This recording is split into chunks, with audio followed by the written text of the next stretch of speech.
Виталий Владимирович Сундаков.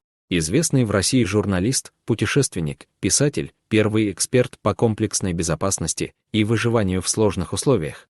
Эксперт по колыбельным цивилизациям. Не одно десятилетие я просидел у тысячи костров по всей планете. Разжигал я их не только сам, но и видел, как это делают другие люди. В тайге, в лесу, в пустынях, в джунглях, степях, горах, пещерах. Все костры, которые разводят люди, всегда получаются у них одного и того же размера. Примерно чуть меньше метра в диаметре. Где бы и кто бы костер не разводил, какая бы древесина его не кормила, костер везде и всегда получается примерно одинаковым. Собраться и уютно посидеть вокруг костра может лишь небольшое количество людей. Людям чаще всего нужен именно такой костер, к которому можно протянуть ладони, в котором можно, не вставая с места, пошевелить там прутиком или веточкой, полежкой или хворост. Невозможно разжечь костер, вокруг которого могли бы уютно сидеть, скажем, 100 человек. Или даже 20. Ведь посидеть люди хотят у уютного, теплого костерка, а не вокруг полыхающего пожарища. Такая вот у меня к вам теплая и, можно сказать, горячая присказка, смысл которой будет понятен чуть позже.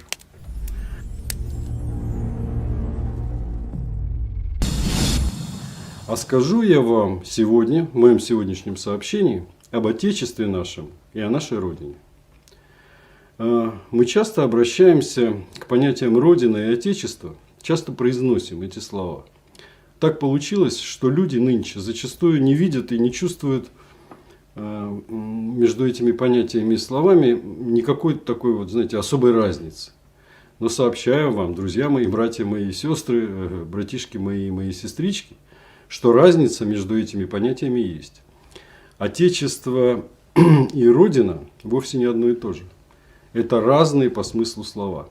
И раньше наши предки знали их настоящие значения. В традиции славян главным человеком в семье всегда был отец.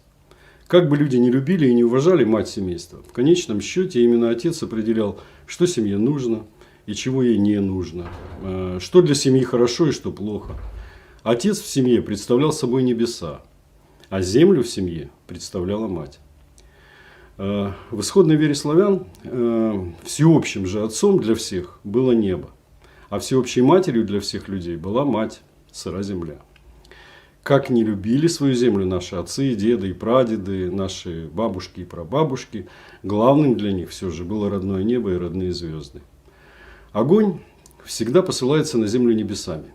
На небе находится весь главный огонь. Оттуда светят солнце, луна, планеты, звезды.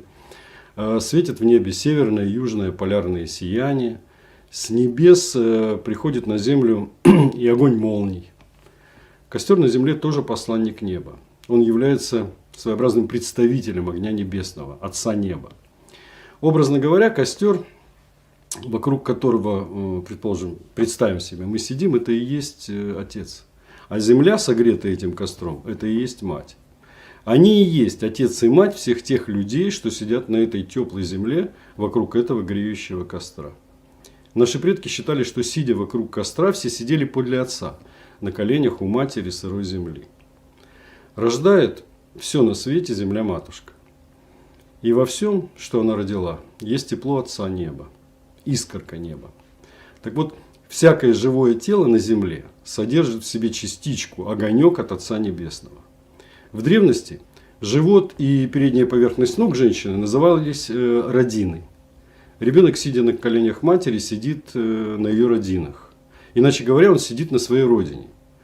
Вот по всему поэтому, по-русски, теплая земля вокруг костра называется родиной или родина-мать.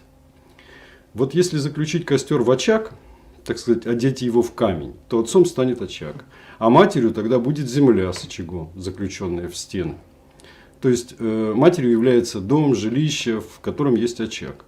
Очаг-отец обогревает дом, а стены и крыша дома не дают залить дождем или задуть ветром огонь в очаге. Мы все знаем, что отец в доме приносит к очагу новое и новое топливо. А мать в доме этим топливом топит очаг и поддерживает в нем огонь. Она не дает огню погаснуть, или убежать оттуда и разгореться больше, чем нужно. Мать пользуется очагом для приготовления пищи, для сушки одежды, ну, для многих других там, разнообразных нужд. Таким образом, в переносном смысле отец в доме является огнем, а мать в доме есть все то, что этим огнем согрето и освещено. Мать распределяет тепло по дому и создает в доме уют, порядок. Руки отца всегда что-то делают в доме, и что-то в них всегда горит. В руках отца горит какое-то дело. Мы и сейчас так и говорим, дело горит в руках. Или еще говорим, там, человек горит своим делом, там, своими идеями.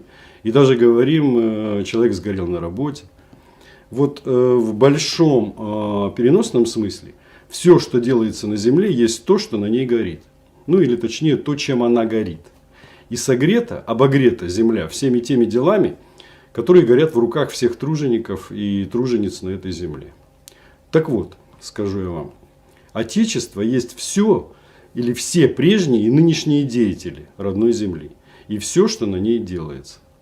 Отечество – это деятельность и готовность к деятельности. А Родина есть вся та земля, которая этой деятельностью согрета. Вот Родина – земля, на которой живут, о которой помнят, которую чтут и о которой заботятся. Любой же обработанный камень или другой камень со смыслом, использованный для дела, является частью нашего всеобщего очага. Земля размежованная, да, ограненная или ограниченная, или разграниченная таким осмысленным камнем, она и проявляет устройство нашей земли, нашей Родины. Это и есть обустроенная наша Родина. Наша, нами понятая и политая нашим потом, а порой и кровью Родина. Это я к тому, что хочу об Отечестве и о Родине сказать вам еще кое-что, на мой взгляд, очень значимое и очень важное. Вот в исходной вере наши предки не то чтобы там приравнивали женщину к земле, наши предки женщину и землю полностью отождествляли. Вот для православного славянина земля – это женщина, а женщина – это земля. Вот рожает женщина, становясь матерью, и рожает земля. Поэтому мы и говорим «матушка-земля». Семя, посаженное в землю, образует плод. Семя в чреве женщины образует плод. Поэтому и земля, и женщина назывались у наших предков Богородицей, сотворяющей из семени плод по образу и подобию. Поясом же Богородицы на ее чреслах называли на Руси пахотные, обжитые, обихоженные земли. Потеряв женщину, наши предки всегда теряли кусок земли. Вот говорили даже «дочь, отрезанный ломоть». Тем отрезанным ломтем был именно надел земли. Отдавая дочь замуж, отец отдавал зятю надел земли в качестве приданного. Такая земля была потерей для семьи, для всего рода. Вот если отец не мог дать, скажем, зятю земли, он должен был дать ему, не знаю, например, деньги, на которые он смог бы купить надел земли. А вот сыновья приносили в семью вместе с женами землю. С сыновьями земля в семье и в роду прирастала. Все, что я здесь говорю, это не хорошо и не плохо. Просто таков был порядок. И этот порядок сохранялся в наших душах, генах, и пребывает он там и по сей день. Мы нутром своим чувствуем, и в своей душе, и в своем сердце помним наш вековой уклад, порядок и главные смыслы нашей жизни. Они находятся в нашей крови, в крови, доставшейся, наследуемой нами от наших предков. Согласитесь, с огорчением мы воспринимаем весть об ушедшей от нас женщине, к другому мужчине. С болью мы воспринимаем весть о любой ушедшей от нас женщине в другие страны, к далеким от нас берегам. Людям, к иностранцам, иноверцам. Женщина, вышедшая замуж за иноземца, это отданный иноземцам кусок Родины. Вот ушла женщина, ушла земля, ушла частичка Родины. Потеря же мужчины – это потеря огня. Потеря деятельного, горящего делом мужчины – это потеря, трудно восполнимая убыль для всего Отечества. Вот потеря всякого творца и деятеля на нашей Родине и есть потеря частички огня, тепла и света. Пока мужчины служат своему Отечеству, костер, очаг на Родине горит. Обогрета им и родная земля, Родина. Надеюсь, что я понятен. Вот подведем некоторый итог. Небо кроет землю. Небо – это мужчина. Земля – это женщина. Небо – это отец. соответственно, земля – это мать. Небо – это идущие от прадеда к деду, от деда к отцу и от отца к сыну заветы предков. Это наши родные звезды, чертоги, честь, долг, родовой очаг, справедливость. Земля – это дом, это семейный очаг. Это пахотные земли, огороды, пастбища. Это наши погосты и капища предков. Два чувства дивно близки нам. В них обретает сердце пищу. Любовь к родному попелищу, любовь к отеческим гробам. Вот так сказал об этом Александр Сергеевич Пушкин. Но продолжим. Мужчина – это идея. Женщина – это материя. Кровь является представителем неба. Тело является представителем земли. Сообщество отцов – это отечество. Сообщество матерей – это родина, родина-мать. Мужчины, защищая родину, они защищают свою землю, свои семьи, свои дома, свой народ. Сражаясь же за отечество, внимание, мужчины отстаивают свою веру, свои смыслы, свои традиции, свой образ жизни, свое чувство прекрасного и понимание добра, достоинства, чести, справедливости. Такое понятие – свободная родина. Так вот, свободная родина – это родная земля, никем не захваченная. Свободное же отечество – это мысли и смысл жизни, не захваченные чужими идеями, чужими смыслами, чужими ценностями, чужим мировоззрением и даже чужой мечтой. Вот вы знаете, что всюду я побывал на нашей планете, многое видел и всякое пережил, но где бы я ни находился, я всегда знал, что помню о своей матери, о матери своих детей и о своей родине.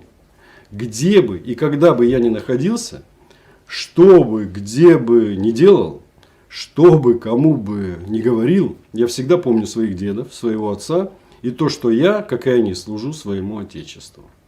Вот в связи с вышесказанным грех не подумать вот о чем. Служить Отечеству и защищать Родину должно и можно, чем бы ты ни занимался и в какой бы части света ты ни находился. И наоборот, ты можешь сидеть, не знаю, в самом сердце своей Родины и воевать против нее, предавая свое Отечество. Вот внутри этих категорий перечисленных также лежат отчетливые русские понятия, кстати, значительно отличающиеся от западных, что сегодня особенно важно понимать, а значит знать и помнить. Мужчины, берегите всех наших женщин. Женщины, храните огонь мужчин и тепло и в вашем родном, и в нашем общем доме. Не дайте чужим ветрам задуть свечу. И храни нас всех родная земля и родные боги. Честь имею, ваш Виталий Владимирович Сундаков. Уважаемые соратники и подписчики нашего канала «Рассвет правды», очень просим поддержать наш проект. Это можно сделать внизу под видео. Большая благодарность всем, кто оказывает нам помощь. Да пребудет с вами сила.